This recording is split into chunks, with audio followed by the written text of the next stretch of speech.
CM ಆರ್ಥಿಕ ಸಲಹೆಗಾರ Basavaraj Rayareddy you-turn ಹೊರಟಿದ್ದಾರೆ. ಕಾಂಗ್ರೆಸ್ ನಾಯಕರಿಗೆ ಈ ಯೂ-ಟರ್ನ್ ಇತ್ತೀಚಿನ ದಿನಗಳಲ್ಲಿ ಕಾಮನ್ ಆಗಿಬಿಟ್ಟಿದೆ. ಹೇಳೋದನ್ನೆಲ್ಲ ಹೇಳ್ಬಿಡೋದು, ಆನಂತರ ಹೈಕಮಾಂಡ್ ನಾಯಕರು ಇಂಜೆಕ್ಷನ್ ಕೊಟ್ಟಂತಹ ನಂತರದಲ್ಲಿ ಇಲ್ಲ ನಾನು ಹಂಗಂದಿದ್ದಲ್ಲ ಅಂತ ಹೇಳೋದು. ಬಸವರಾಜ ರಾಯರೆಡ್ಡಿ ಅವರ ಕಥೆನೂ ಹಾಗೇನೆ. ರಸ್ತೆ ಬೇಕು ಅಂದ್ರೆ ಗ್ಯಾರಂಟಿ ನಿಲ್ಲಿಸಬೇಕು ಅಂತ ಅವರೇ ಹೇಳಿಕೆ ಕೊಟ್ಟಿದ್ರು ಮೊನ್ನೆ. ಸದ್ಯ ತಮ್ಮ ಹೇಳಿಕೆಯಿಂದ ಯೂ-ಟರ್ನ್ ಹೊರಟಿದ್ದಾರೆ. ಹೇಗೆ ಅಂದ್ರೆ ನಾನು ಏನೋ ಹೇಳಿರ್ತೀನಿ, ಆ ಬಗ್ಗೆ ಚರ್ಚೆ ಬೇಡ ಅಂದಿದ್ದಾರೆ. ಜೊತೆಗೆ ಆತ್ಮೀಯವಾಗಿ ಮಾತನಾಡಿದ್ದನ್ನ ನೆಗೆಟಿವ್ ಮಾಡಬಾರ್ದು, ಅಂದ್ರೆ ಸತ್ಯ ಹೇಳಿದ್ದನ್ನ ಸತ್ಯ ಅಂತ ಹೇಳಬಾರ್ದು, ನಮ್ಮಲ್ಲಿ ಹಣದ ಕೊರತೆ ಇಲ್ಲ ಅಂತ ಬಸವರಾಜ ರಾಯರೆಡ್ಡಿ ಪ್ರತಿಕ್ರಿಯಿಸಿದ್ದಾರೆ.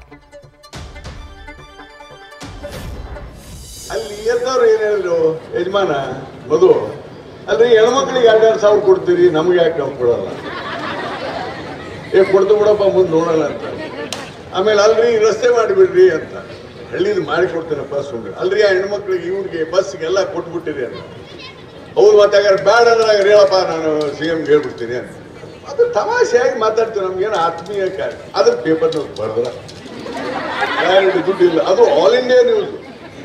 ಬಟ್ ಮಧು ನನಗೆ ಒಂದೊಂದ್ಸಲ ಹ್ಯಾಪಿ ಆಗಿದೆ, at least people will recognise me in a negative manner. Yes, at least I am happy, at least I am recognise. But ಅದಕ್ಕೆ ನಮ್ಮ ಪತ್ರಕರ್ತ ತಾವೇನು ಕೆಳಗೆ ಬಂದಿದ್ದೀರಿ, ನಮ್ಮ ಸರ್ಕಾರದಲ್ಲಿ ಹಣದ ಕೊರತೆ ಇಲ್ಲ.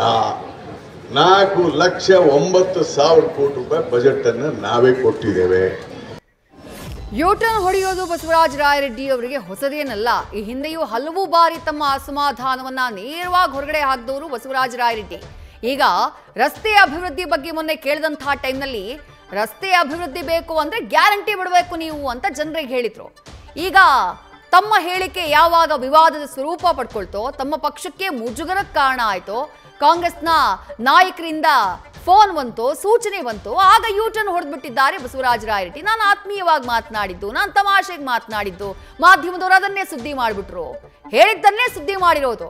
ಆದ್ರೆ ಈಗ ಯೂ-ಟರ್ನ್ ಹೊಡಿಬೇಕಲ್ಲ, ನಾಯಕರ ಕಿವಿ ಮಾತು ಏನಿದೆ ಆದ್ರೆ ಹಾಗೆ ನಡ್ಕೊಳ್ಬೇಕಲ್ಲ, ಆ ಕಾರಣಕ್ಕಾಗಿ ಯೂ-ಟರ್ನ್ ಹೊಡೆದು ಬಿಡ್ತಿದ್ದಾರೆ ಮುಖ್ಯಮಂತ್ರಿಗಳ ಸಲಹೆಗಾರ ಬಸವರಾಜ ರಾಯರೆಡ್ಡಿ ಅವರು.